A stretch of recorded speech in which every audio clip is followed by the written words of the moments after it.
and one of those areas is Iran in the Middle East, and we have sources throughout the region. And I'm going to bring in Alireza now, who is with the Iranian resistance on the ground. Ali, good to see you again, my friend. How are you? Thank you so much, Todd. Always a pleasure to be on the show. It was great seeing you recently in person. Tell me what's happening with the Bandar Abbas, and now I guess Isfahan is on fire as well this morning in Iran. What's happening on the ground there, sir? Well, in the case of Bandar Abbas, Mm-hmm. it's clearly a disaster. So many people have gotten killed, and many more have been injured. The regime has been dribbling out information piece by piece, trying to, reduce the number of those who have been killed and injured. They're controlling the information flow. They're trying to hide, as this is the nature of this regime. They have done it in so many other cases. Definitely the number of dead is over 100, and we have had reports of hundreds of people gotten killed. Over 1,000 have been injured. The power of the blast has been so extensive and powerful that as far as half a mile away, people got killed, and the Oh, really? blast broke the windows about 15 miles, 10, 15 miles away. Wow. This is how extensive it was, and so this is not an accident. This is not just a fire that could happen in any place. Mm-hmm. Clearly, this port and that section was controlled by the Islamic Revolutionary Guards Corps, the IRGC. That section known as the Sinai section, that was belonged to that, and the warehouse was Bana Gostar company, which is affiliated with the Ministry of Defense. Mm-hmm. And all of the reports indicate on the ground that the explosion source was the sodium perchlorate, which is actually a material that is pretty much only used for solid fuel rockets that they had imported, according to reports from China. Mm-hmm. I read that. Yeah. And having that in a place that you could affect the lives of thousands of people, this is murder. Yeah.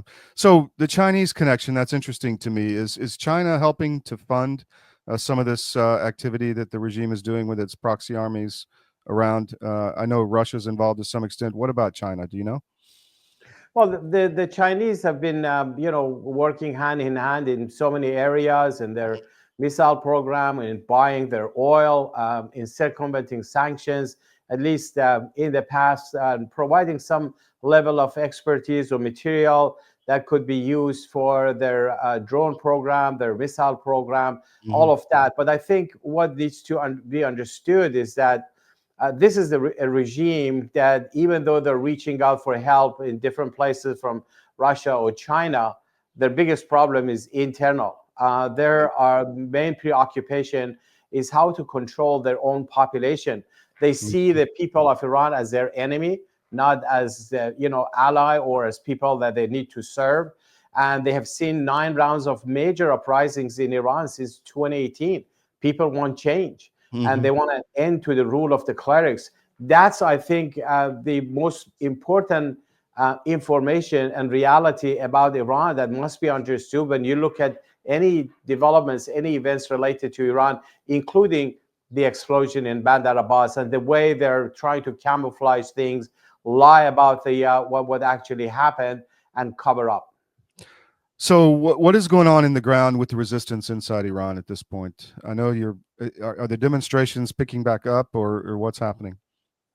Well, the main preoccupation of the regime is the reignition of the nationwide uprising that we've seen several rounds of it that Mm-hmm. dominated all 31 provinces of Iran. Every time the regime felt that they crushed it and they're in control, only a few months later, the whole thing came back even stronger, more deep rooted, longer lasting, and more focused on regime change in Iran. Mm-hmm. Now, in between, you have had thousands of acts of protests by retirees, by teachers, by workers, by nurses who are fed up with the regime. Especially, all of them have very important economic foundations because the regime is not paying, the salaries of these people, because the money goes elsewhere. It goes to proxies in the region. It goes to further empower the Revolutionary Guards. Actually, while the people who are working on the ground are not being paid, there is a raise in the payment for the Revolutionary Guards, a raise in the money that they're spending on the repression. That's the main preoccupation. But also resistance units on the ground, those very young, many of them female, supporters and people associated and members of the main Iranian opposition, the Mujahideen Khalq, have been extremely active, especially over the past year or two. And that's why the regime feels like they have no solution for it. Even though they have done a lot of arrests, they have tried to create an atmosphere of fear and repression. Since Pezeshkian took office just this last August, over 1,200 prisoners have been executed, many of them political prisoners among them, trying to create fear. This is a much larger number in compared to all the previous periods, showing a very unstable, weak, and shaky regime. Let's talk about the negotiations for nuclear weapons. What about the nuclear program? Where do you see that going? Well, the Ayatollahs have been at the negotiating table before over the past 20 years. I remember when we first exposed the nuclear site in Natanz in August of 2002 and had successive major revelations that show a complete picture of the nuclear weapons program of the Iranian regime.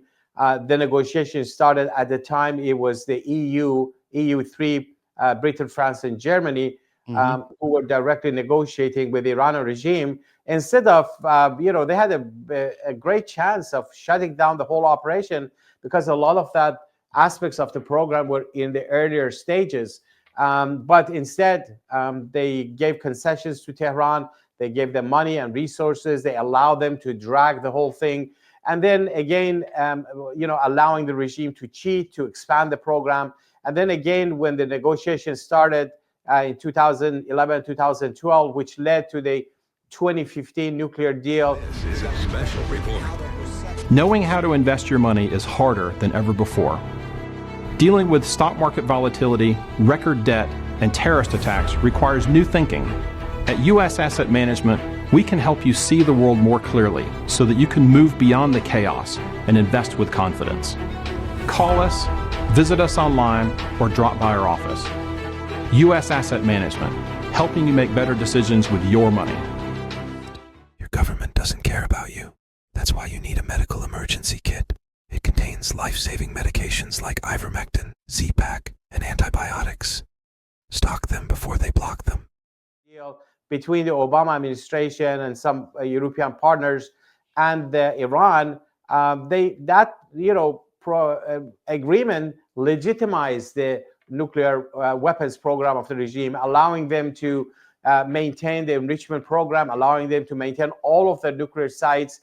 Some superficial agreements, you put some of these centrifuges in a storage, mothball them, make a commitment not to feed uranium hexafluoride in the centrifuges that are located under the mountains. This is ridiculous. And now look at the situation. The regime has expanded their program and they're enriching uranium under the mountains and, snubbing the IAEA.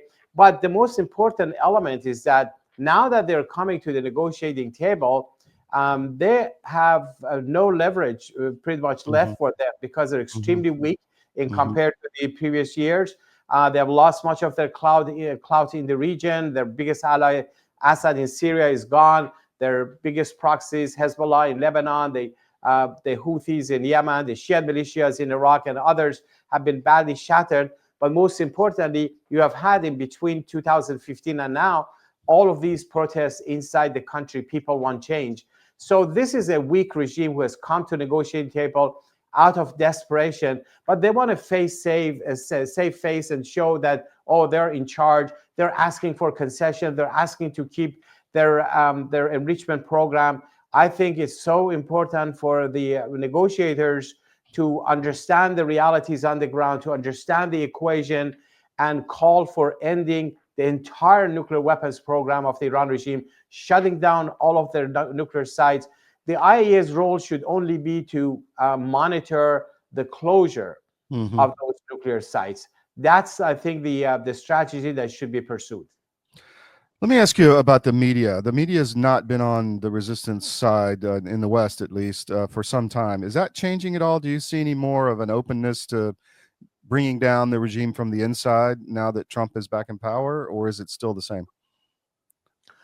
Well, the media have their own priorities, but sometimes the realities on the ground become so evident that it makes it almost impossible and difficult to overlook those realities. I tell you honestly that a lot of the activities inside the country are still overlooked, but bits and pieces gets into the media because the evidence is right there.